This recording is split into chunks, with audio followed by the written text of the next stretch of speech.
Now, there is this other side, which is important, and that is that new media can challenge authority. And we've seen it all over the place.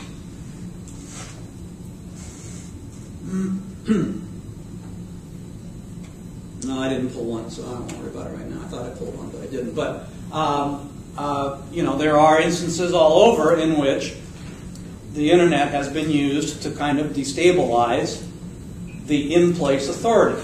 So, the China intranet is not secure. Those folks get around it all the time, inside and outside. Okay? And when they do that, they're resisting the power structure. We've seen in other authoritarian countries this notion that new media can be used to kind of break down those boundaries. The first people who come to this stuff are always artists. The first people to make major use of every new media, every new communication media we've ever had, have always been an artist of some kind or the other. It wasn't long after Edison invented this stuff that somebody's taken it and painting with it, with sound and with pictures. And artists tend, not always, but tend to not care too much about state control. Usually not behind it real strongly, usually testing around the edges to see what we can do. Might be a little bit counter to the norm. And so you have a decentralization of networks, and that's just a fact. Right? You got a decentralization of the means of production and distribution, and that's not the way it was before. Now, whether it's democratizing or not, I don't know. But it clearly has changed the face of the cultural industries. When we talk about music and television and radio and newspapers, they're all in crisis because the means of production and control have been more widely distributed and the networks aren't centralized. So you can, and some of you do, make significant cultural contributions that you've never been able to make in mass media under that model. The best you could have done before was make a phone call or send a letter. And now you can make a program. You can distribute content. You might have, for all I know, you might have 10,000 followers or 100,000 followers on a Facebook page or a Twitter account or whatever it is that you do. You might run an internet company. I've been in class where 3 people put their hands up in 250 and say, yeah, I am and I do. You might already take contracts for making spaces for this kind of that. Last time I taught this class, I'm doing the thing, and one of the guys puts up his hand and says, "Yeah, I run a virtual world in Second Life, and it's this huge." He goes like this, and then I go check it out, and trust me, it's this huge. And he's a sophomore, Brad. And he's got estates, and God, I don't even want, huge land baron. And to a degree, it's active. Right? It can be very active. So that's part of what I do here, and that's a lot of what we do in the program. You think that we're training you for jobs, and there's that. We have some interest in that. Unemployed people being your graduates over the long term isn't particularly thought of as a good thing. You like to get people into the industries and have them be successful in their lives, and on you go. Now, in general, I would say that's what the program kind of tries to do, is to try to get you to be able to get in. That's not what I do. I don't care whether you ever get a job in your life or not. What I care about is you understand what's happening to your culture and your role in it. That's what I care about. Okay? And from that perspective, this stuff is a new way of interacting with your culture. This is a new literacy. It's a new language. It's a new way of speaking. If you don't learn about how this stuff works, then you don't understand the world around you and how to participate in it in your adult life. And I have to slice that just a little bit. I would argue that my parents did not understand how to participate in television culture. They never had a clue what was happening to them. Never had a clue. Now, they watched a lot of television, but they never had a clue. So, part of what happens, I hope, is that, you know, you get a foothold toward resistance. Now, I'm a practical person. Sort of. It's going to get really hard for you really fast. I can't tell you how fast the rubber hits the road. Well, I can tell you. I mean, I can't make you know it until it happens. but quite literally, it's unlikely you will get much of a choice for that first job. Maybe the first 2 jobs. You might not ever be able to think of this stuff again until maybe the 3rd or 4th job. Maybe. I don't know. But it's really unlikely you're going to be able to say to that guy who says, I got this job running this website. All you got to do is put in stuff that collects data about people. Well, no, I don't want that job. Thank you. I want to move on to another job where we don't do that. Well, that's what we do in the industry. Okay. I've got this job, making games. You want to be a game designer, right? Now, in this game, you kill, rape, and pillage for points. No, sorry, I can't make games like that. I only do games where you learn things. Well, I don't make any games like that. Go get a job from somebody else. Now, that's not to say you'll immediately start, working on dancing poles. But I understand that it gets to be a pinch pretty fast in these industries for some people. Hopefully you can keep your head, you can kind of keep your head above water and do what the Buddhists would call good work along the way, and that would be nice. But I understand that it gets pretty pinchy sometimes, first job out. So, to be honest with you, what I hope is 3rd job, maybe you can sort of reflect on some of the stuff we've talked about and then maybe make a difference in what happens. The problem is, see, if you guys don't make a difference, then it just goes downhill from here.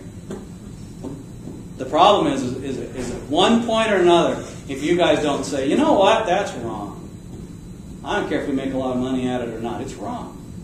I don't want to do it. Let's do it a different way. Figure out a way to make money at it, but not do that. If you guys don't do that, then it's just like, well, if you'll excuse my favorite punching doll TV. Those guys all along have said, it's the way the industry works. Sorry. This is how television works. It was never intended as culture. This is not high culture. It was never intended as anything but television. This is how television works. Sit down, you dummy. Shut up. I'm going to wash over you with stuff that's entertaining. That's how it works. Don't ask me to do more. That's how it works.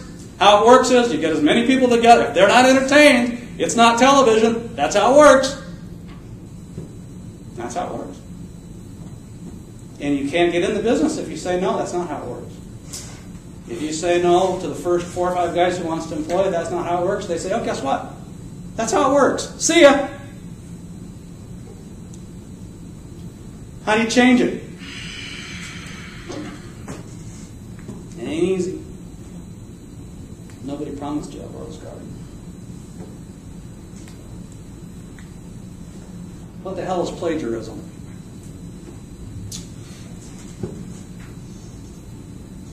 Yeah. Using someone else's work and claiming that your own. How was the Bible written? God's word. Plagiarism. And there was no one single text. These were text on top of text on top of text on top. Somewhere in there might be God's word, but it wasn't one guy sat down and wrote one piece. Text on text on text on text on text. Nobody gave a rat's tail. I've stopped cursing for New Year's. Sort of. At least I've lowered the ratio. No one gave a rat's tail about plagiarism until printing. And the only reason anybody cared about plagiarism when printing started was that the King of England wanted to be able to reward people with something. And one of the things he discovered was, some people want printing presses. I can give a grant to print. So this was largesse he could give out to people that he liked.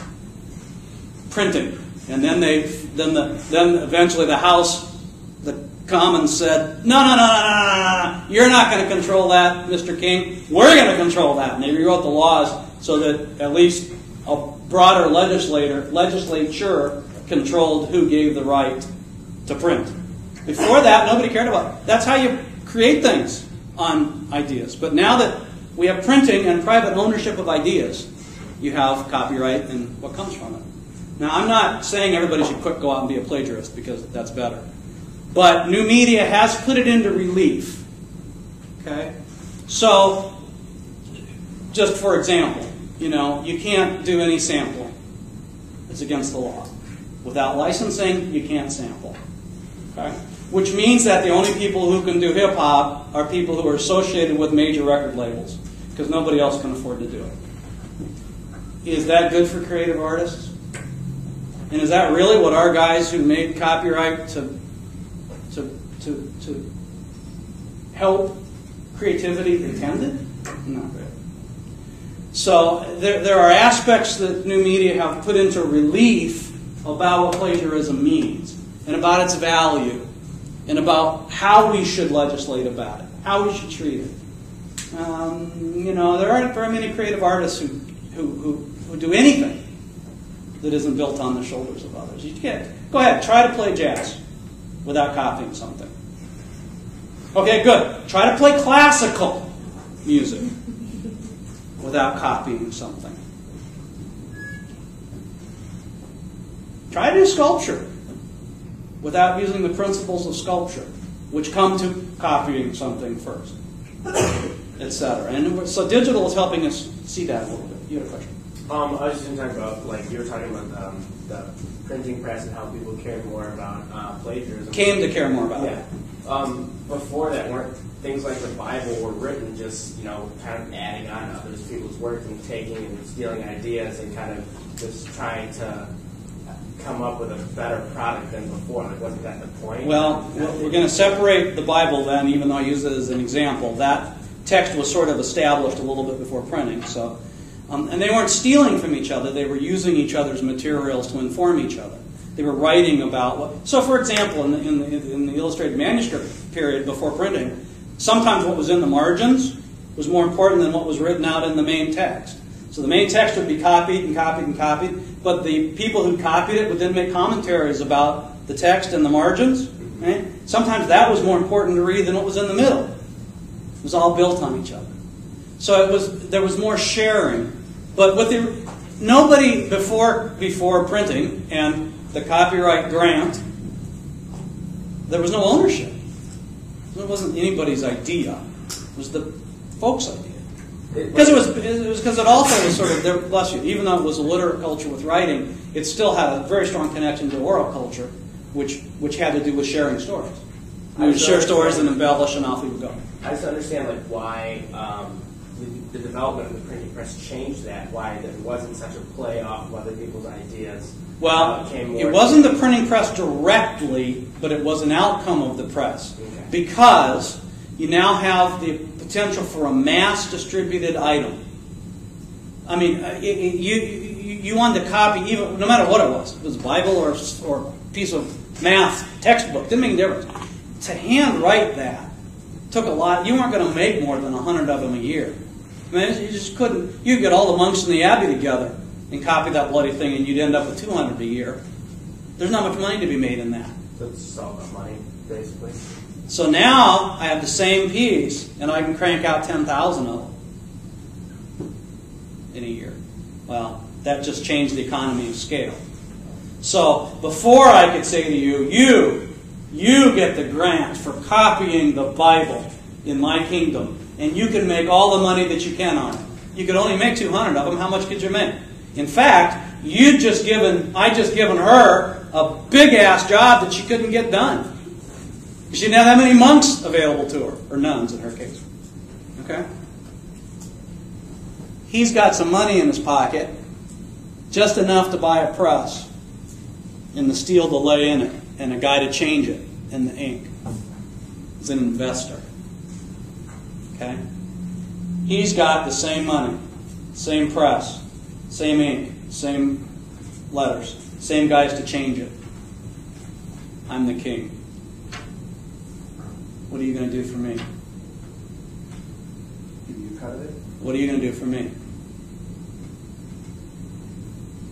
Ah, too slow. You have the contract. You cannot, by law, make copies of things.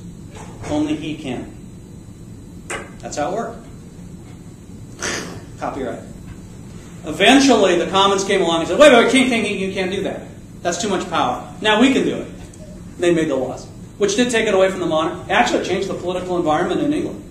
Because the royalty used that power for patents and copyrights to really increase their authority and raise money for the crown. And then when they pushed it back out to the people through the House, right, then it changed the political landscape a little bit, but it didn't change the nature of the law, which is that ideas can be owned and bought and sold and protected.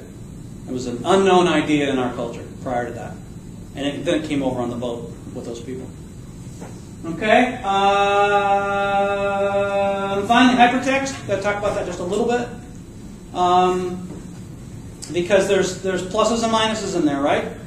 I mean, we had this notion, well, what's the base notion? That hypertextual text is different than linear text. That in writing, printing, before digital, if you're, depending where you live, you start at the front or the back, top or the bottom, but nevertheless, once you've started, that's the way you go. Right? That's how the story goes. It's serial. It's analog. It's this way. Right? That's how it goes. And that's how you experience it. There's some control in that. There's a kind of mediation of meaning in that. There's a cultural style in that that hides sort of in the background. We just think of it as reading. But you don't have to read that way, as evidenced by cultures who read the other way. We think, oh, what are they doing? They're reading backwards, upside down, whatever it is. Okay, but it's arbitrary, isn't it? Huh? And hypertext illustrates that. You don't have to read. You could go here and then go. I mean, where's the over here? It's not even in the same text. The bottom, and then back to the top, and then over to another text, then to a picture, then to a movie, then to, Well, that destabilizes the authority of the author to a degree. I can't control that communication experience in the same kind of way. Now, there are aspects where I can try, like I can do rather than so AOL tried, right? When AOL first went into business, nobody knew it at the time, but you didn't get access to the internet, you got access to AOL's picture of it twice a day. And that's what they gave you access to. And then they had advertisers. It was almost like the Google thing, right? You could bid on what would appear. And they tried that as a business model. It didn't work because it took too long for them to update it. And pretty soon people realized that if they went around AOL, they got a different web experience, and it ended up being essentially their demise. But, we still try to do walled gardens, don't we? Part of the point when you author a game or something on the web is try to keep them there. You're not trying to push them out all the time. So hypertext is sort of interesting because it does break down linearity to a degree, right? But on the other hand, hypertext, you always, when it's hypertextual, it's not just random. You don't just go out there anywhere. You go where that link says, as you know, it's a single page. It's a single place on the page. It's a specific referent, right? So it's still authored, it's still designed, it's still got shape. It's just that it's a different kind of shaping.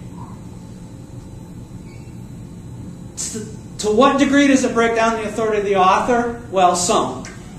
Clearly. Some. Because if you leave my site and go someplace else and go look up other things, and then come back and say to me on my site, you're full of crap, I just found this out by going other places. Clearly my authority's been undermined. On the other hand, bless you, in the continuing sophistication of new media, it isn't quite as destabilizing as we thought it was going to be. You're learning to do, or going to learn to do, an awful lot of authoring that looks open, that isn't. Right? I mean, there's nothing open about where people can go in a game. Oh, wait, sure there is. They can go anywhere. Yeah, they can. Of course, they're going to die there. Right? They're going to lose points there. That's not the answer there. They won't have any fun there. because you've authored in where they can and where they, and there's somewhere some direction's the right direction, isn't it? Right? But they have lots of ways they could go instead.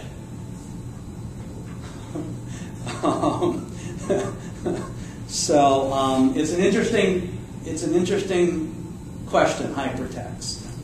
We thought maybe there would be this whole new. To be, I got to stop. To be brutally honest about it, by now we thought there'd be this whole different way of experiencing text that we'd all be participating in by now. That was altogether different than reading had ever been before. The death of the book. Pretty much you put the death of the book on the shelf and said it ain't going to happen.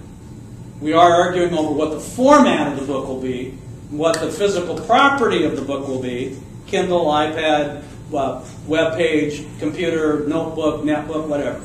Right? But not books have, and folks have had a lot of trouble producing meaningful hypertextual documents. And there's a risk in hypertextual documents that people will get so lost in it because there's not a clear enough direction that they really won't get out of it what the author intended in the first place at all. But that does destabilize the authority of the author. So it's kind of this two-sided piece. Okay? So concept 10 is about control. It's about control of participation and information because that is a form of power. And this stuff is as much about power as it is about entertainment. Don't y'all forget it. See you next time.